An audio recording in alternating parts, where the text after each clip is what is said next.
The McDonnell Douglas F-4 Phantom II stands as one of the most iconic and versatile fighter jets of the 20th century, a machine that reshaped aerial combat and left a mark on nearly every major conflict from the 1960s through the end of the Cold War. Originally designed for the United States Navy in the late 1950s, the Phantom was a twin-engine, all-weather, long-range supersonic jet interceptor and fighter-bomber that quickly proved itself far more capable than its initial role.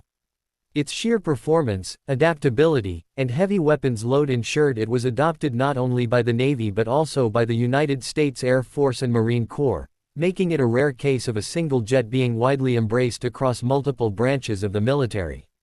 Beyond American service, it went on to equip the air forces of more than a dozen allied nations, cementing its reputation as a truly global fighter. The F-4 first flew in 1958, during a time when the Cold War was intensifying and jet technology was advancing at a breakneck pace. The Navy sought a powerful fleet defense interceptor capable of defending carrier groups from long-range Soviet bombers armed with cruise missiles. The Phantom was built with twin General Electric J79 turbojet engines that produced a tremendous thrust output, allowing the aircraft to exceed Mach 2.2, making it one of the fastest fighters of its era. This raw speed was coupled with an impressive climb rate, giving pilots the ability to reach high altitude in a matter of minutes. What made the F-4 especially significant was its combination of speed, range, and payload. It could carry more than 18,000 pounds of weapons, including AIM-7 Sparrow radar-guided missiles, AIM-9 Sidewinder infrared-guided missiles, bombs, and rockets. Unlike earlier dogfighters, the original Navy versions of the Phantom were delivered without an internal gun, relying entirely on missiles to destroy enemy aircraft. This decision reflected the belief at the time that future aerial battles would be fought exclusively with long-range guided weapons. Operational service with the Navy began in the early 1960s, and the Phantom was quickly recognized as a formidable platform. Its large airframe gave it a bulky appearance compared to smaller fighters, but it offered durability and the ability to carry advanced radar and weapons systems that made it highly effective in both offensive and defensive missions. By the mid-1960s, the Phantom had been adopted by the U.S. Air Force, where it became the first aircraft to serve simultaneously as the primary fighter of both the Navy and Air Force. This adaptability highlighted the jet's versatile design, and soon, the Marine Corps also brought the Phantom into service for both air-to-air and ground attack roles. The Vietnam War became the proving ground for the F-4 Phantom, and it was here that the aircraft gained both fame and notoriety. Thousands of combat missions were flown, with Phantoms engaging in dogfights against North Vietnamese MiG-17s and MiG-21s. The Phantom's speed, radar, and missile armament gave it a technical edge, but the early reliance on missiles alone revealed flaws. Missiles frequently malfunctioned, and engagements often devolved into close-range dogfights where the Phantom's lack of a gun and its relatively poor maneuverability compared to smaller, more agile MiGs became problematic. American pilots sometimes found themselves at a disadvantage despite flying a more advanced aircraft.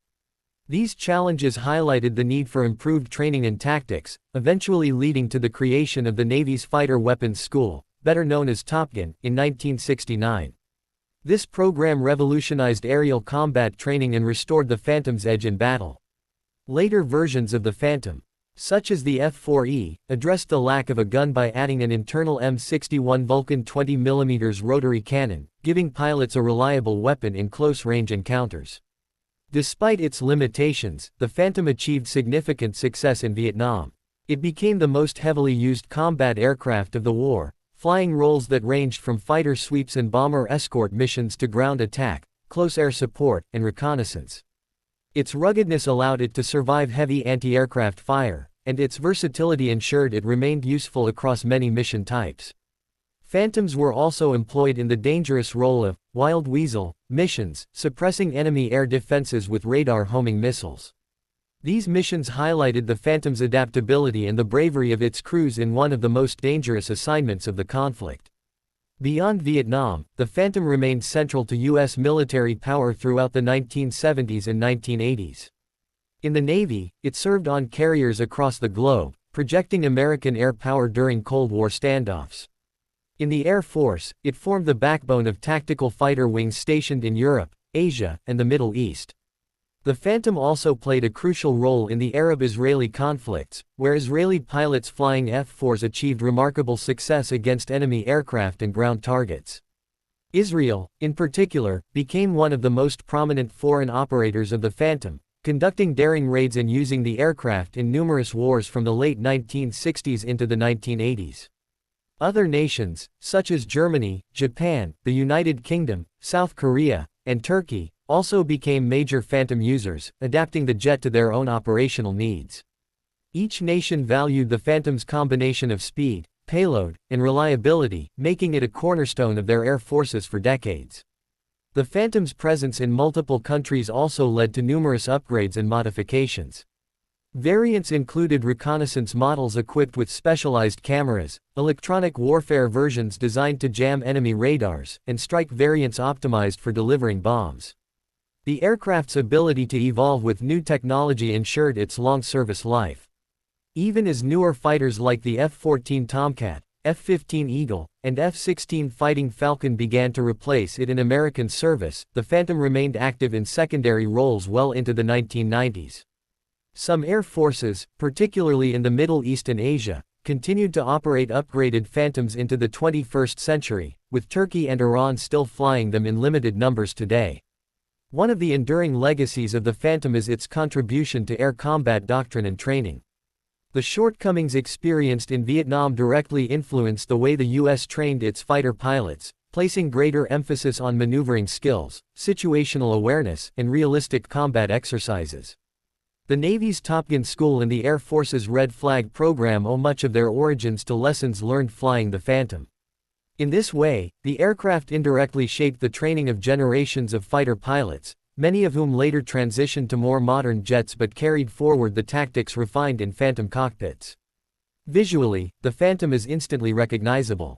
Its long fuselage, swept wings, twin intakes, and distinctive anhedral tail planes gave it a unique profile. While some critics mocked its bulk and nicknamed it the world's largest distributor of MiG parts, due to its early struggles in Vietnam, pilots who mastered the jet often came to respect its strengths. It was fast, tough, and versatile, capable of handling missions that few other aircraft of its time could. Its sheer power and the roar of its afterburners made it a dramatic presence both on carrier decks and at airbases around the world. The retirement of the Phantom from U.S. frontline service came gradually. The Navy began phasing it out in the late 1970s as the F-14 Tomcat entered service, while the Air Force replaced it with the F-15 Eagle and F-16 Fighting Falcon in the 1980s. The Marine Corps also transitioned to newer platforms like the F/A-18 Hornet. By the 1990s, most American Phantoms were relegated to secondary duties such as target drones under the F-4 program, where they continued to serve as live aerial targets for testing new weapons systems. Even in this final role, the Phantom contributed to advancing technology for future generations of fighters. Globally, the Phantom's influence is undeniable. It became one of the most widely produced Western fighters of the Cold War, with over 5,000 built. Its service across so many nations and conflicts gave it a reputation as a true workhorse of military aviation. For aviation enthusiasts, it remains a favorite at airshows, where restored Phantoms still occasionally fly, displaying the raw power and presence that made it famous. For veterans who flew and maintained it, the Phantom holds a place of pride, representing both the challenges and triumphs of an era when aerial combat underwent rapid transformation. In the end, the F-4 Phantom II was far more than just another fighter jet. It was a symbol of American air power during the Cold War, a versatile platform that adapted to multiple roles and a machine that forced the evolution of air combat tactics. Its combination of speed, firepower, and ruggedness allowed it to dominate the skies for decades, while its shortcomings led to critical improvements in pilot training and aircraft design. Though long retired from U.S. service, its legacy continues in the doctrines, aircraft, and air forces it influenced. The Phantom was a paradox in some ways: large yet nimble enough to fight, advanced yet flawed in its early reliance on missiles, beloved by some and criticized by others, but it proved itself time and again in combat. Few aircraft have had such a long and storied career, and fewer still have left such an enduring mark on aviation history.